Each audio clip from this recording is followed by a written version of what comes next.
은혜 받으실 하나님의 말씀은 빌립보서 4장 4절로 7절 말씀이 되겠습니다.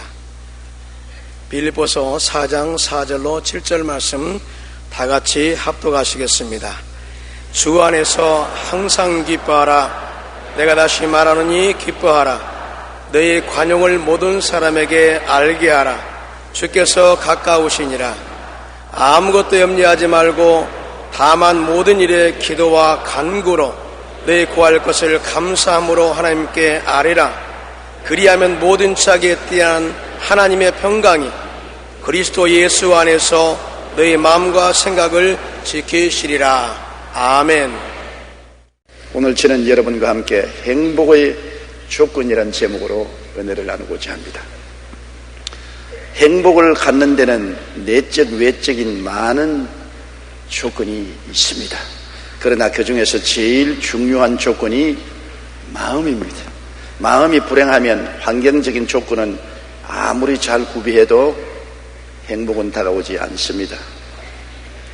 세계 영웅 나폴레옹은 세계 정복을 꿈꾸며 영토를 확장했고 사람들이 부러워할 것은 다 가졌던 사람입니다. 지배와 소유의 정상에서 인생의 성취감도 누렸습니다. 그러나 죽을 때 그가 남긴 말은 내가 진정 행복했던 때는 단 6일밖에 없었다. 그렇게 말했습니다. 온 구라파를 정복하고 구라파의 천하를 호령했던 나폴레옹, 부귀영화와 공명을 한 몸에 가졌던 프랑스의 황제, 그는 한평생에 6해 동안밖에 행복하지 않았다고 말한 것입니다. 그러나 반대로 헬렌 켈러는 듣지도 못하고 말하지도 못하고 보지도 못했지만 말년의 과거를 회상하면서 내 인생은 기쁘고 행복한 나날이었다고 말했습니다. 나폴레옹은 헬렌 켈러에 비교하면 환경적으로 행복할 수 있는 엄청난 부귀와 영화를 가지고 있었지만은 그는 행복하지 않았습니다. 헬렌 켈러는 듣지도 못하고 보지도 못하고 말도 못했지만은 그는 매일같이 행복한 나날을 지냈다고 말한 것입니다.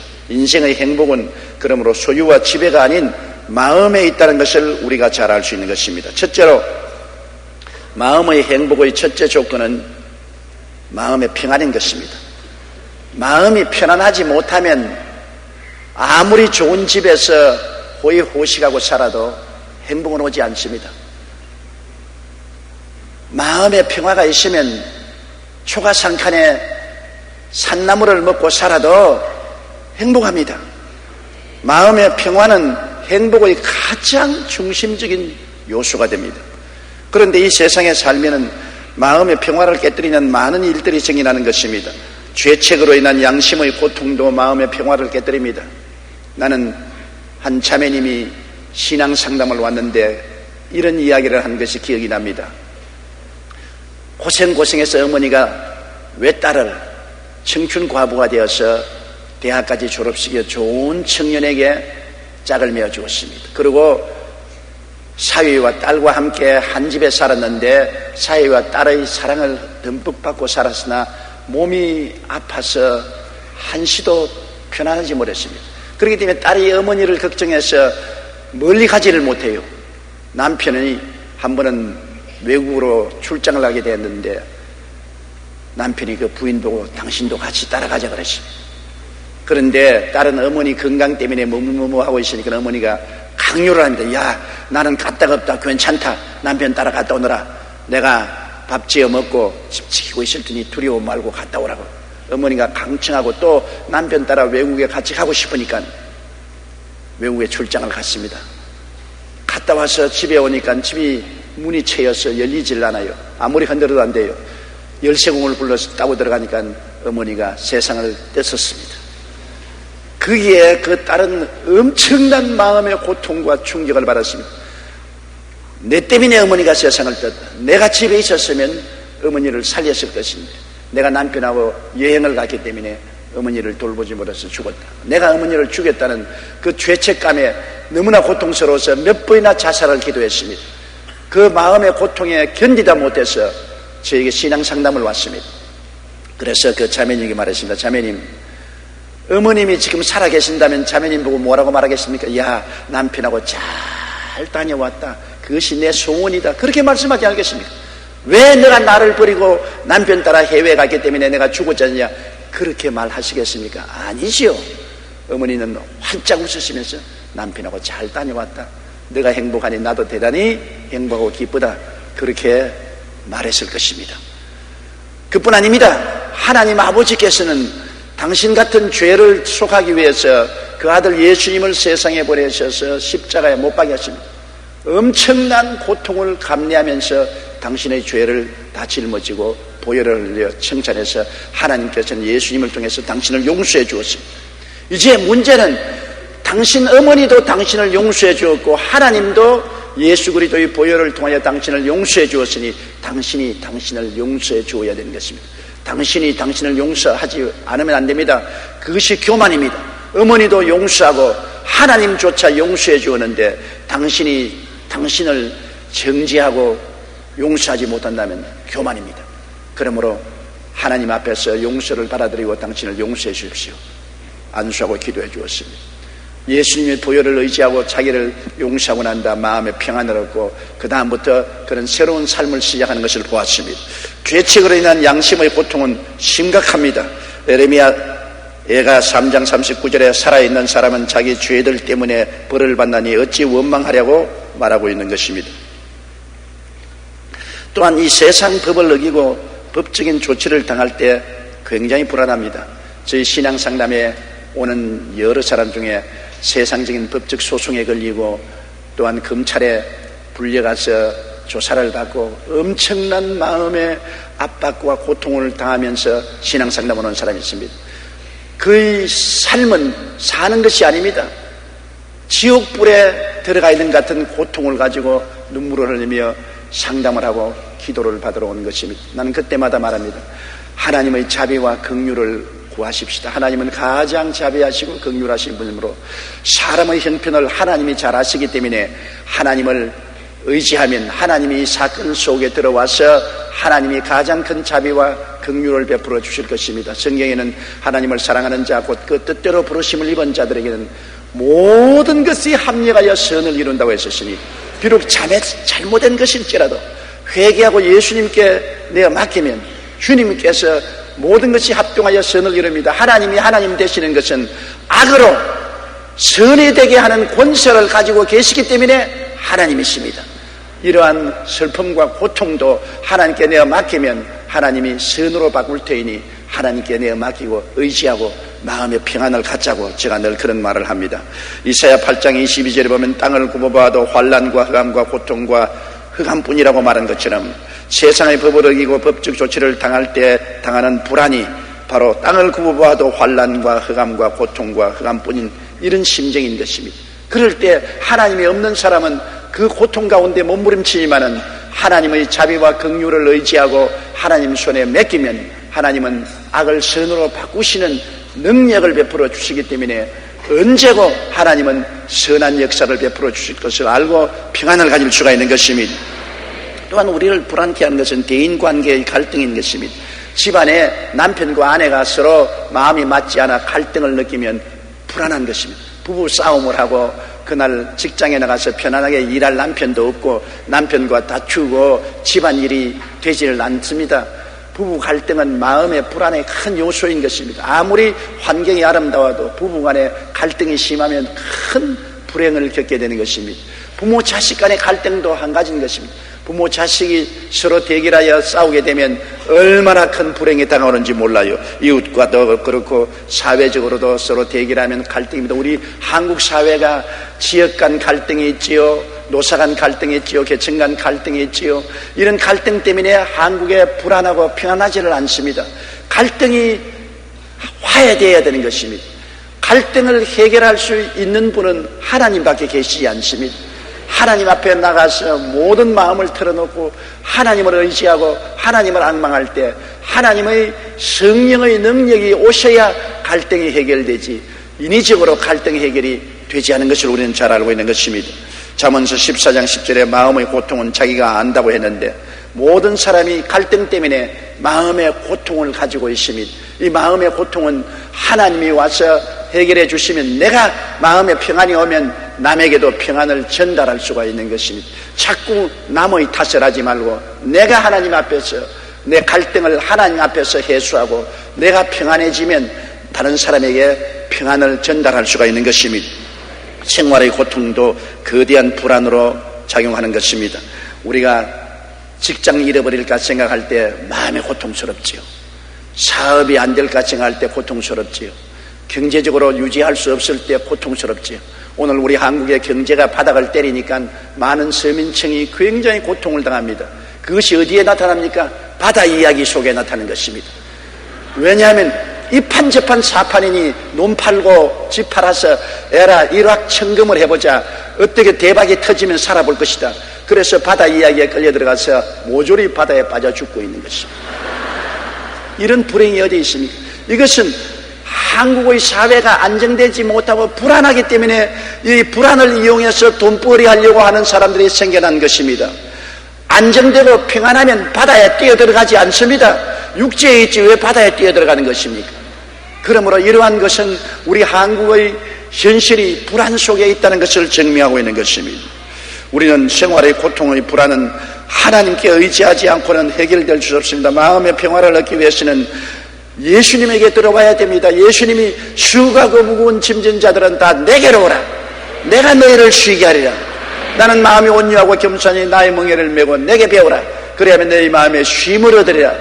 누구에게 의지해야 쉼을 얻을 수 있지 내 힘으로 쉼을 얻을 수 없지. 물에 빠져서 버둥대는 사람이 자기 힘으로 헤엄쳐 나올 수가 없습니다. 누가 와서 건져줘야 돼요. 불안의 바다에 빠져서 버둥대는 우리를 누가 건져줍니까? 하늘과 땅을 지으신 예수님이 건져주시는 것입니다. 주님이 내게로 오라고 말한 것입니다. 수고하고 무거운 짐 짊어진 그대로 내게로 오라. 그러면 내가 너희를 쉬게 해주겠다고 말씀한 것입니다. 여러분, 예수님 안에 있으면 하나님의 품 안에 있게 되는 것입니다. 시편 91편 1절로 6절에 지존자의 은밀한 곳에 거주한다고 했는데, 지존자의 은밀한 곳은 어디입니까? 예수님은 하나님의 은밀한 곳입니다. 하나님의 은밀한 곳 예수 그리스도, 지존자의 은밀한 곳에 거하는 자는 전능자의 그늘 아래 거하리로다. 내가 야훼를 가리켜 말하기를 저는 나의 피란처요 나의 요새요 나의 의뢰하는 하나님이라 하느니 이는 제가 너를 새 사냥꾼의 올무에서와 극한 연병에서 건지실 것이므로다. 제가 그 기수로 너를 덮으시리니 너가 그 날개 아래 거하리로다. 그의 진실함은 방패와 손방패가 되나니 너는 밤에 놀램과 낮에 흐르는 살과 흑암 중에 행하는 연병과 백주에 황폐케 하는 파멸을 두려워하지 않냐리로다. 천인이 내 곁에서 만인이 내 우편에서 엎드려지나 이 재앙이 내게 가까이 오지 못하리로다. 얼마나 놀라운 위로의 말씀인 것입니까? 예수님 안에 있으면 전능하신 하나님의 날개 아래 거하여서 하나님이 우리를 붙들어서 평안을 얻게 해주는 것입니다. 하나님은 진실로 우리의 샬롬이 되시는 것입니다.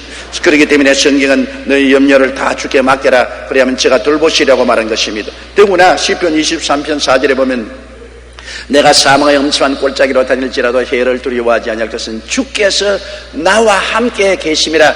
주의 지팡이가 막대기가 나를 안위하시나이다. 세상에 사는 동안 크고 작은 사망의 엄침한 골짜기가 우리에게 다가와요. 가정적인, 경제적인, 사회적인 사망의 엄침한 골짜기가 다녀오는데 우리 주를 믿는 사람이 한 가지 늘 기억해야 될 것은 어떠한 사망의 골짜기에 들어갈지라도 주님이 나와 같이 계신다는 것입니다.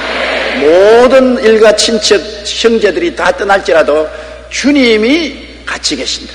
예수를 구주로 믿고 보혈로 언약 맺은 우리들은 하나님과 언약을 맺었기 때문에 주님이 결코 내가 너를 버리지 아니하고 너를 떠나지 아니하리라고 말씀하셨습니다.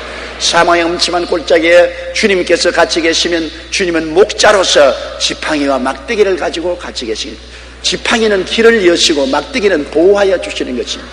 우리는 어떤 정경에 처할지라도 주님께 의지하면 주님의 지팡이가 나에게 길을 내어주시고 주의 막대기가 나를 보호해 주신다는 것을 알게 될 때 마음의 평안을 누릴 수가 있는 것입니다. 마음의 평안이 행복의 기초일 뿐 아니라 문제 해결의 초석이 되는 것입니다. 주님께서 세상을 떠나기 전에 우리에게 말씀하시기를 나의 평안을 너희에게 주노라. 내가 너희에게 주는 것은 세상에 주는 것과 같지 아니하니라. 너희는 마음에 근심하지도 말고 두려워하지도 말라고 말씀하신 것입니다. 영국의 식민 정치가였던 세실 존 로즈는 건강관계로 남아프리카로 이주했다가 그곳에서 다이아몬드 황산을 발견하고 큰 부자가 되었습니다. 그는 600만 파운드의 다이아몬드를 옥스포드 대학의 장학기금으로 기증할 정도였습니다. 한 번은 그가 잠시 영국에 귀환했다가 구세군의 2대 장군이었던 브람웰 부스 장군을 만나게 되었습니다. 부스 장군이 그에게 당신은 행복합니까? 행복하다고 생각합니까? 하고 묻자 그는 침울한 표정으로 행복이라니요? 내가 어떻게 행복할 수 있겠습니까? 라고 반문했습니다. 그러자 부스 장군은 그에게 이렇게 말했습니다. 천하에 진실로 행복한 곳은 오직 한 곳뿐인데 그곳은 주님의 십자가 아래입니다. 왜냐하면 그곳에서만이 우리의 죄를 용서받을 수 있기 때문이라고 말씀한 것입니다. 맞습니다. 예수님 안에 들어와야 진정한 마음의 평화를 얻고 행복을 누릴 수가 있는 것입니다. 톨스토이는 말하기를 사람들은 흔히 세속적인 행복을 찾다가 아무것도 얻지 못하고 기진맥진한 두 팔을 그리스도 앞에 내놓을 때 비로소 행복을 느끼게 된다고 했습니다. 일본의 유명한 신학자 우치무라 간조는 인생의 행복이란 소유의 많고 적음에 오는 것이 아니라 하나님과 함께하는 삶 속에 진정한 행복이 있다. 아무리 많은 것을 가졌다 해도 하나님과 동행하지 않은 사람의 생활에는 행복이 없다고 말한 것입니다. 하나님 없이 세상의 부귀영화 공명이 결코 행복을 갖지 않습니다. 그런 것이 있으면 있을수록 더 많은 불행과 정신적인 스트레스와 고통의 원인이 되는 것입니다. 예수 그리스도를 구주로 모시고 하나님을 의지하고 그 날개 밑에 피할 때 비로소 우리는 마음의 평안을 가지고 행복을 누릴 수 있는 것입니다. 예수님을 믿는 사람, 하나님을 아버지로 섬긴 사람만이 진정코 행복을 발견한 사람인 것입니다. 그 품을 떠나면 어느 곳에 가나 인생은 행복하지 않습니다. 고통과 풍랑은 어느 곳에나 다가오기 때문인 것입니다. 둘째로 우리가 행복하기 위해서는 감사하는 마음을 가져야 되는 것입니다. 마음의 행복을 깨는 중요한 원인 중에 하나가 원망하고 불평하고 삶에 짜증을 내고 탄식하고 하는 이런 것들이 우리에게 큰 불행을 가져오는 것입니다. 우리는 이것이 불행을 가져오는 줄 알면서도 자꾸 원망하고 불평하고 짜증내고 탄식을 하는 것입니다. 왜 그러냐면 자기에게 있는 것보다 없는 것을 바라보기 때문인 것입니다. 우리가 가지고 있는 것을 늘 헤아리면 좋겠는데 우리는 가지고 있는 것은 당연지사로 생각하고 없는 것을 자꾸 헤아립니다. 여러분, 가지고 있는 것을 잃어봐야 행복한 줄 압니다. 머리가 많은 사람 겨울에는 따뜻하고 여름에는 시원하다는 것도 압니까? 나같이 대머리가 되어봐야 합니다. 겨울에는 춥고 여름에는 얼마나 뜨거운지 몰라요. 그래서 머리카락 많은 것 얼마나 감사한지 몰라요. 오늘날 한국의 대머리 시장에 머리카락이 나게 하고 가발 쓰는 비용이 1조 원이라 그럽니다. 1조 원 시장이 이루어진 만큼 불행한 사람이 많습니다. 대머리가 되었어요. 그런데 여러분 오늘 보니까 새카만 머리를 가지고 있습니다. 얼마나 감사해야 될 것입니까? 눈썹이 있는 것 감사하지 않았지요. 눈썹이 없는 사람 말을 들으니까 비가 오면 눈물이 눈에 노박 떨어지기 때문에 눈을 뜰 수가 없다는 것입니다. 눈썹이 없고 난 다음에야 비로소 눈썹이 얼마나 귀중한 것을 알았다. 비가 오면 처마가 되어가 전부 비가 눈썹을 통해서 밖으로 흘러내린다는 것입니다. 말할 수 있는 입이 있고 들을 수 있는 귀가 있고 수족이 있으니 얼마나 우리가 행복한 것입니까? 여러분, 우리가 있는 것을 헤아려야 되는 것입니다. 하나님께서는 있는 자에게는 더 주고 없는 자에게는 있는 것조차 빼앗아버리겠다고 말한 것입니다. 그렇기 때문에 항상 있는 것을 헤아려야 됩니다. 시편 42편 5절에 내 영혼아 내가 어찌하여 낙심하며 어찌하여 내 속에서 불안해하는가. 너는 하나님께 소망을 두라. 하나님께 소망을 두고 하나님이 주신 것을 자꾸 헤아려야 되는 것입니다. 자기보다 나은 타인과 자기 삶을 비교를 해서는 안 됩니다. 여러분, 뱁새가 왜 나는 황새가 안 되냐고, 황새처럼 보폭이 넓게 걸어보겠다고 뱁새가 크게 발을 뻗다가 가랑지가 찢어졌단 말이 있습니다. 그래서 우리가 뱁새가 황새 흉내 내지 말아야 합니다. 하나님께서 우리에게 주신 그 자체를 받아들여야 되는 것입니다. 내 운명을 안 받아들이면 내가 결코 행복할 수가 없는 것입니다. 왜 나는 미국 사람이 안 되고 한국 사람이 되었냐? 왜 나는 코가 납작하냐? 왜 나는 키가 작으냐? 자꾸 자기를 남하고 비교하면 안 돼요. 주어진 자기의 운명을 받아들여야 되는 것입니다. 나는 한국 사람으로 받아들이고 코가 납작하면 납작한 대로 받아들이고 키가 작으면 작은 대로 받아들이고 그 안에서 감사하며 행복을 추구해야지, 자꾸 남에게 비교해서 나는 왜 남처럼 되지 못했느냐, 그렇게 하면 끝이 없이 불행해지는 것입니다. 시편 37편 8절에 분을 거치고 노를 버리며 불평하지 말라, 오히려 악을 만들 뿐이라고 말한 것입니다. 디모데전서 6장 7절로 8절에 우리가 세상에 아무것도 가지고 온 것이 없으며 또한 아무것도 가지고 가지 못하리니 우리가 먹을 것과 입을 것이 있은즉 족한 줄로 알 것이라고 말한 것입니다. 그러므로 우리 자신 스스로 남과 비교하지 말고 주어지신 운명을 받아들이고 거기에서 최선을 다하는 것입니다.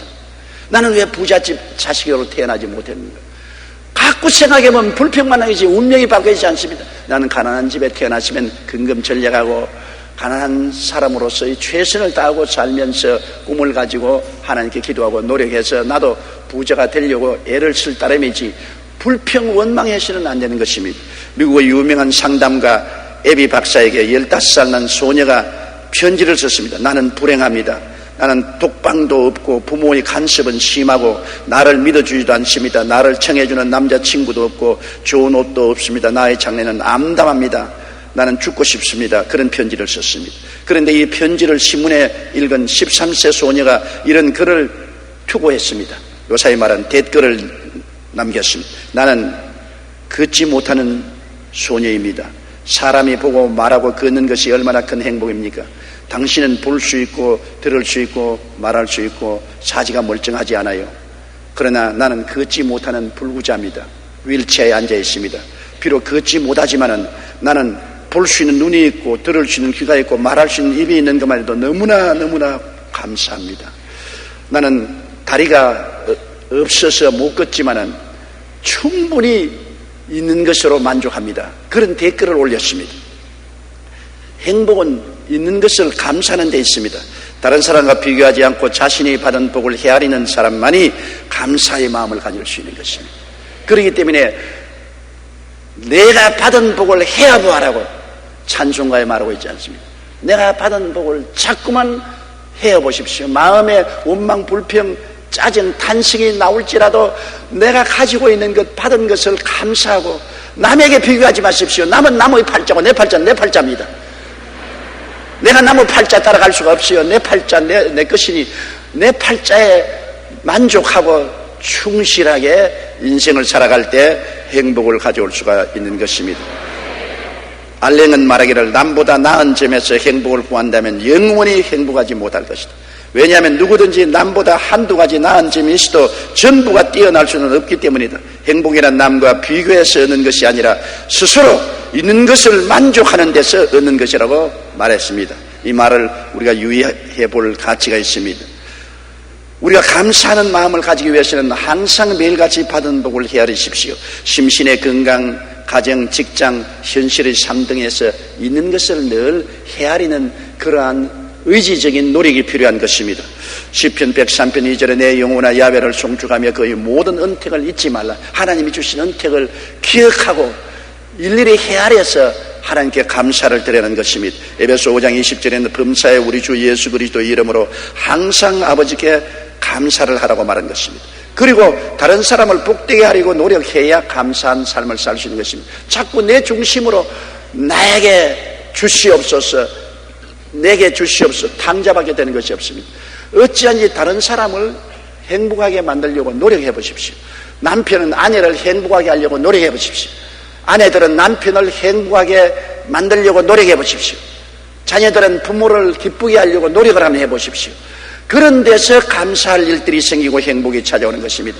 내 중심으로 자꾸 생각하면 자꾸 불평과 원망과 탄식과 짜증이 나오지만 내 위치에서 다른 사람을 행복하게 만들기 위해서 노력을 하고 내 관심을 다른 사람에게 기울일 때 나에게 감사할 일이 생기는 것입니다. 성경에는 우는 자와 함께 울고 웃는 자와 함께 웃어라, 즐거워한 자와 함께 즐거워하라고 말한 것입니다. 내 관심을 나에게만 집중하지 말고 다른 사람에게 관심을 기울여야 되는 것입니다. 프랑스 사람들이 뽑은 존경하는 인물 중에 8년 동안 7번이나 1위를 차지했던 사람이 바로 아베 피에르 신부입니다. 그는 빈민구호 공동체인 엠마오 공동체를 창설해서 가난하고 소외된 사람들을 돌보는 데 앞장서고 있습니다. 이 피에르 신부님이 쓴 단순한 기쁨이란 책에 보면 이런 내용이 나옵니다. 한 신사가 자살 직전에 피에르 신부를 찾아왔습니다. 그는 자기의 가정적인 문제, 경제적인 파탄, 사회적인 지위의 실추 등을 들며 자신이 죽을 수밖에 없다는 이유를 자세히 피에르 신부에게 말했습니다. 피에르 신부는 그 이야기를 다 들은 후 고개를 끄덕끄덕하고 충분히 자살할 이유가 됩니다. 일이 그렇게 되었으면 살 수가 없겠지요. 자살을 결심하게 하는 것은 당연하지요. 당신은 자살을 하는 것이 당연합니다. 그러나 죽기 전에 내가 너무 일이 바쁘니까 날 좀 도와주지 않겠어요? 날 좀 도와주고 죽으십시오. 그 신사가 말하기는 뭐 어차피 죽을 건데 죽기 전에 신부님이 필요한다면 제가 얼마간 신부님을 돕도록 하지요. 그렇게 수락을 했습니다. 그리고 피에르 신부를 도와 집 없는 사람, 불쌍한 사람을 위해 집을 짓는 일을 열심히 했습니다. 요사이 헤비타트 일을 했다는 것입니다. 그리고 얼마 후 그는 이렇게 고백했습니다. 만일 신부님께서 내게 돈을 주었든지 내가 살 수 있는 집을 지어줬든지 무언가를 베풀었다면 나는 다시 자살했을 것입니다. 그러나 신부님은 내게 아무것도 주지 않았습니다. 오히려 도움을 요청했습니다. 나는 신부님과 같이 일을 하고 다른 사람들을 섬기면서 내가 살아야 될 이유를 충분히 찾았습니다. 이제 나는 어떻게 사는 것이 행복하는 것을 알게 되었습니다. 남을 돕다가 자기가 죽을 것조차 잊어버리고 말한 것입니다. 비로소 행복이 어디에 있다는 것을 알게 되었다는 것입니다. 피에르 신부는 정말 현명한 분이었습니다. 데일 카네기는 행복할 수 있는 방법에 대해서 이렇게 말했습니다. 행복의 유일한 방법은 감사를 바라지 않고 남에게 주는 기쁨을 갖는 데 있다. 남에게 감사하다고 인사 듣기를 바라지 말고 자꾸 남을 도와주는데 기쁨을 가지라는 것입니다. 당신의 고민거리를 헤아리지 말고 당신이 받은 축복을 헤아리라. 다른 사람에게 흥미를 가짐으로 피곤한 자기 집중에서 벗어나 다른 사람의 얼굴에서 웃음을 띄울 수 있는 일을 한 가지씩 기억하라고 말하는 것입니다.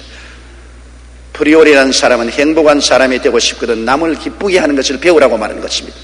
우리가 다른 사람을 복되게 하려고 노력하면 감사하는 마음이 생겨나고 이것이 바로 행복의 원천이 될 수가 있는 것입니다.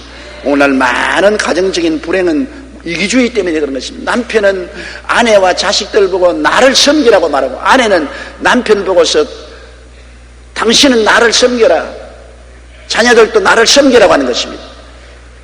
이 외고집, 이 자기 중심으로 사는 것, 이거는 불행의 성을 쌓는 것입니다. 그 성을 허물어뜨리고 자기가 존재하는 이유는 이웃에게 섬기기 위해서, 이웃을 행복하기 위해서, 이웃을 기쁘게 하기 위해서 산다고 생각하고 열심으로 헌신하면 놀라운 행복이 다가오게 되고 감사할 일이 많이 생기는 것입니다. 그러므로 또 항상 하나님과 이웃에 감사하다는 말을 해야 됩니다. 시편 50편 23절에도 감사로 제사를 드리는 자가 나를 영화롭게 하나니 그의 행위를 옳게 하는 자에게 내가 하나님의 구원을 보이리라고 말하는 것입니다. 하나님도 감사로 제사를 드리는 자를 기뻐하시고 그 제사를 영광스럽게 받아들이십니다. 하나님께도 자꾸 감사해야 돼요. 하나님이 주신 은혜를 감사하고 이웃에서도 자꾸 감사해야 돼요. 땡큐란 말은 입에 익어야 되는 것입니다. 우리 한국 사람은 좀처럼 감사하지 않은 습관이 있습니다. 우리 한국 사람은 남이 잘해줘도 감사하는 말을 안 하고 퉁명스럽게 무례하게 감사를 받아들이고 그냥 지나가 버리는 것입니다. 우리 한국 사람은 부정적인 마음이 많아요. 일본 사람들과 한국 사람이 다른 것은 일본 사람은 나라에 공을 세우고 훌륭한 사람 집 앞에는 국가유공자라는 패를 붙여놓았습니다. 아버지가 애들을 다리고 그 집 앞을 지나가다가 그 패가 있으면 얘들아, 이분은 우리 국가의 유공자의 훌륭한 사람이다. 너희들도 장차 커서 이같이 훌륭한 사람이 되라. 참으로 존경할 사람이다.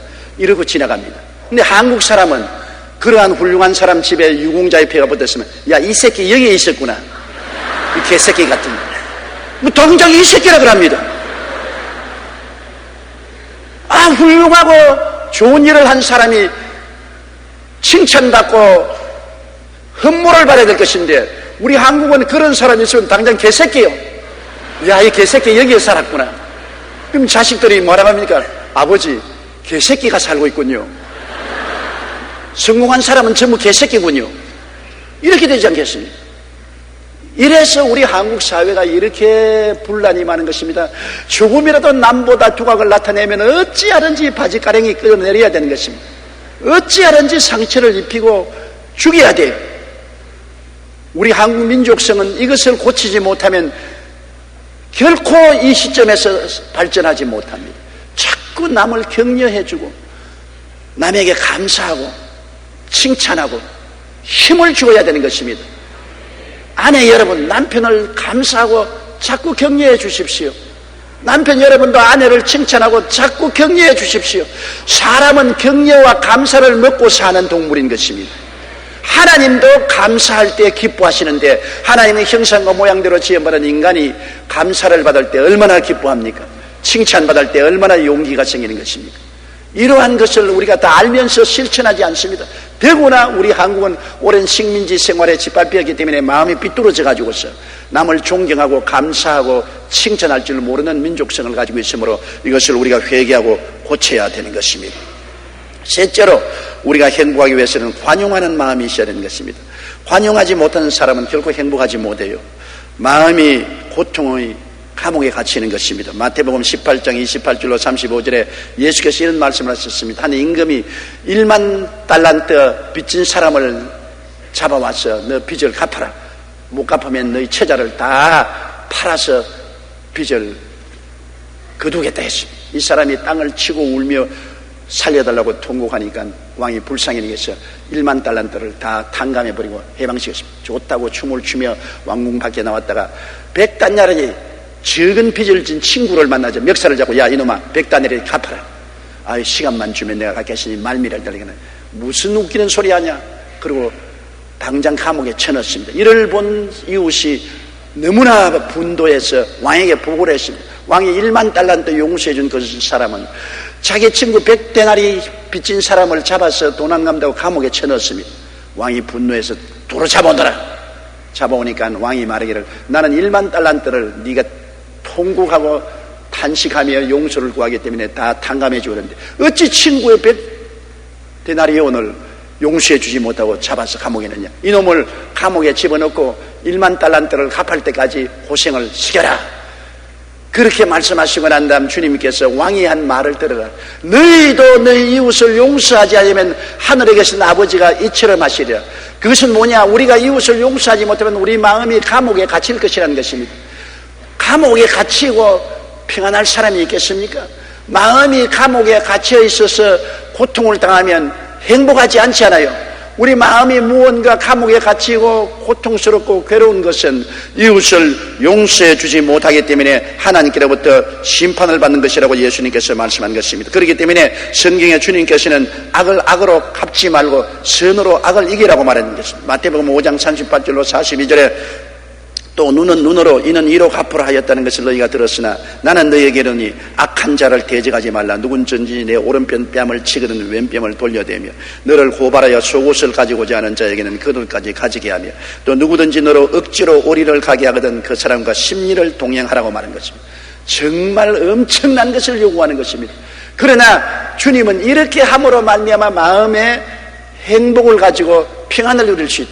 관용하는 마음, 용서하는 마음, 너그러운 마음이 있어야 마음의 행복을 가질 수 있지. 이는 이므로 눈은 눈으로 복수를 하고 용서해 주지 못하고 관용하지 못한 마음을 가지면 마음이 감옥에 갇힌 사람에 대해 고통스럽고 행복이 없다는 것입니다. 미국의 토마스 제퍼슨 대통령의 서재에는 이런 글이 적혀 있었습니다. 화가 나면 열을 세라. 남을 죽이고 싶으면 백을 세라. 사람은 감정의 동물이라고 말한 것입니다. 맞습니다. 이처럼 관용하는 마음을 갖기에는 참으로 힘이 듭니다. 그렇기 때문에 하나님은 악으로 악을 갚지 말고 선으로서 악을 이기라고 말씀하는 것은 관용하는 마음을 가져야 우리가 스스로 행복하게 되기 때문인 것입니다. 우리는 십자가 밑에 있는 사람들인 것입니다.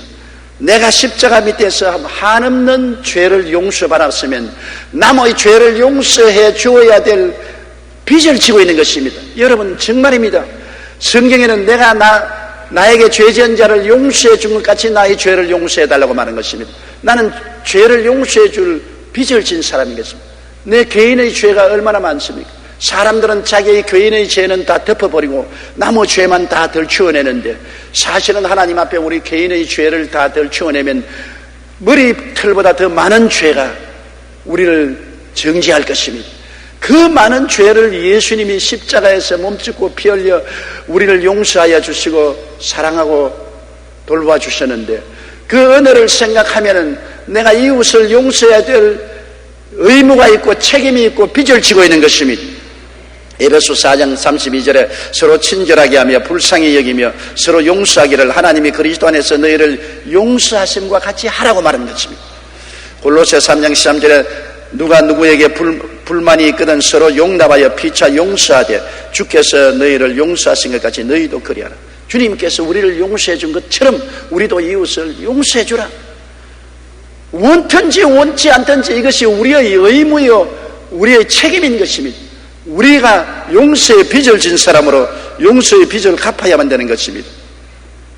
용서와 건강의 관계를 40년 동안 연구해온 북캘리포니아의 테도치 연구센터에서 내린 결론은 용서는 건강을 되찾아준다는 것입니다.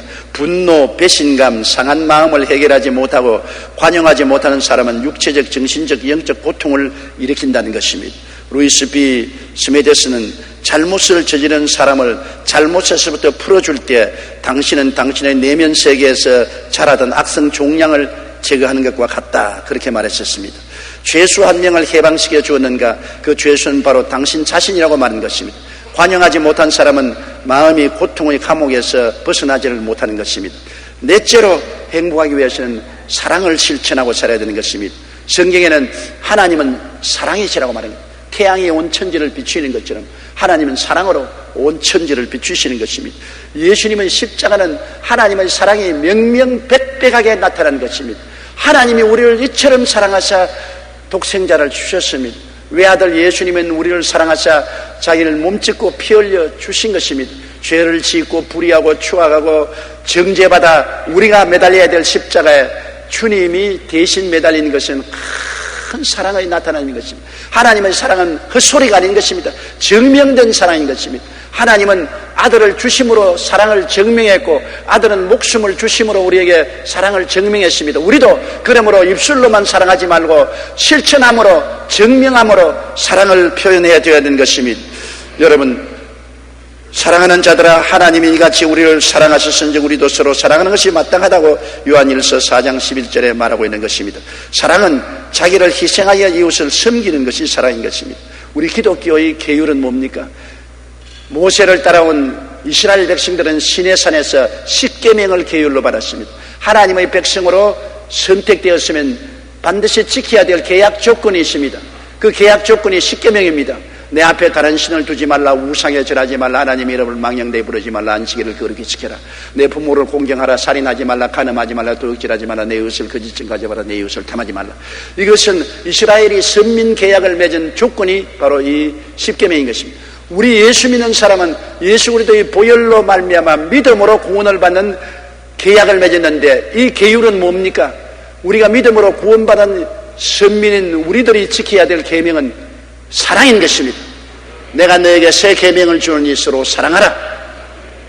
사랑이 우리가 지켜야 될 율법입니다. 우리는 구약의 십계명을 지키라고 하나님이 명령하지 않았습니다. 그러나 사랑의 계명을 지키라고 말한 것입니다.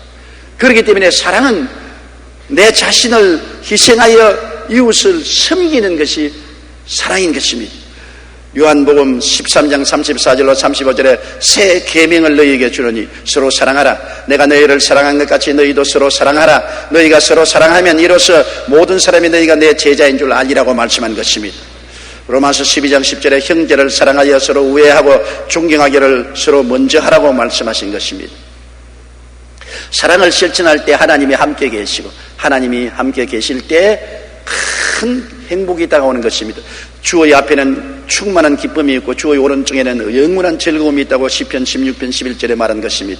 그러므로 사랑하면 하나님이 같이 계십니다. 하나님은 사랑이기 때문에 사랑이 있는 곳에는 하나님이 계시고 미움이 있는 곳에는 마귀가 있습니다. 아주 명명백백합니다. 사랑이 있는 곳에는 사랑의 하나님이 계시고 미움이 있는 곳에는 미움의 마귀가 있는 것은 당연한 이치 아닌 것입니까?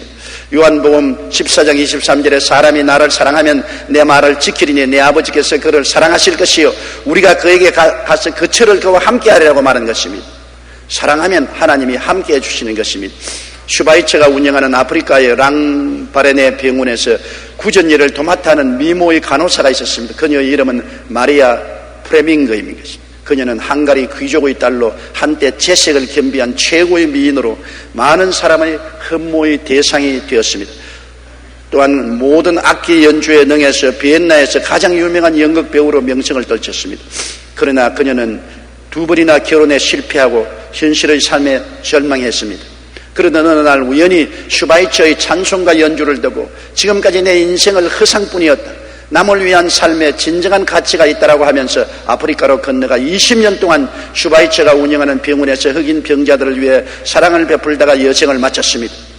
그녀가 운명하기 전에 남긴 마지막 말은 남을 위한 삶이 이렇게 행복한 것을 이라는 이 말을 남기고 세상을 떠났습니다. 다른 사람을 위해 자신을 희생하는 사랑을 실천할 때 우리는 진정한 행복을 느낄 수 있는 것입니다. 교회에 나오면서 그냥 교회 왔다 갔다 하는 게 아니라 교회에 와서는 우리 남성교회, 여성교회 소속해서 남을 위해서 시간 내고 몸들이고 물질 들여 헌신 봉사한다, 희생한다. 그 사랑 속에 행복이 있는 것입니다. 우리 지역장, 구역장님들이 내 집안일도 바쁜데 무엇 때문에 지역장, 구역장 일을 맡아서 고생하는 거, 내가 시간 내고 몸들이고 물질 들여 하나님을 섬기고 희생하고 봉사할 때에 그곳에서 행복이 다가오는 것입니다. 내가 남을 위해서 줄 때 내게 행복이 다가오는 것이지, 내가 자꾸 받으려고 할 때는 행복이 다가오지 않고 불행이 다가오는 것입니다. 사랑이란 주는 것입니다. 태양이 자기를 불태워서 온 천지를 비추고 만물을 살리고, 예수님이 당신 자신의 생명을 희생해서 만인을 구원하고 살리는 것처럼 우리도 예수 그리스도와 아버지 하나님을 닮아서 우리가 마음으로, 생활로 주고 또 주고 나누고 희생적으로 섬기고 봉사하는 삶 속에 진실로 행복이 다가오게 되는 것입니다. 주라 그래하면 돌려줄 것이니 곧 후이되어 눌러 흔들어 넘치게 해서 안겨주라고 말한 것입니다. 사람들은 행복의 조건을 외적인 면에서 찾으려고 합니다. 돈, 지위, 명예, 부귀, 영화, 사치, 자기 과시 등, 물론 그것이 행복에 기여하지 않은 것은 아닙니다. 그러나 행복의 집은 내적 조건인 마음의 평화, 감사하는 마음, 이웃을 보듬어 안는 관용, 이웃을 섬기는 희생적인 사랑이 없이는 모래 위에 지은 집이 되어 곧 허물어지고 맙니다. 내적인 행복이 있어야 외적의 행복 조건이 가치가 있게 되는 것입니다. 다 같이 고개 숙여 기도드리겠습니다. 사랑이 많으신 우리 아버지 하나님, 우리는 모두 다 행복을 찾고 있습니다. 모두 다 행복을 사모합니다. 그러나 그 행복이 내 마음에 있다는 것을 깨닫지 못하는 사람이 너무나 많습니다. 아버지여, 행복을 저 산 건너 있다고 하지 말게 하여 주시옵소서. 산 넘어가면 또 저 산 넘어가야 행복이 있다고 말합니다. 행복은 우리 마음에 있다는 것을 알게 하여 주시옵소서. 마음에 예수 그리스도를 구주로 모시고 하나님을 아버지로 섬기면서 마음속에 평화를 얻고 감사하는 마음, 이웃을 보듬어 안는 관용, 이웃을 섬기는 희생적인 사랑이 있으면 그 마음속에 행복이 깃든다는 것을 알게 하여 주시옵소서. 이런 일이 이루어지도록 노력하는 우리들이 되게 도와주시옵소서. 예수님 이름으로 기도드리옵나이다. 아멘.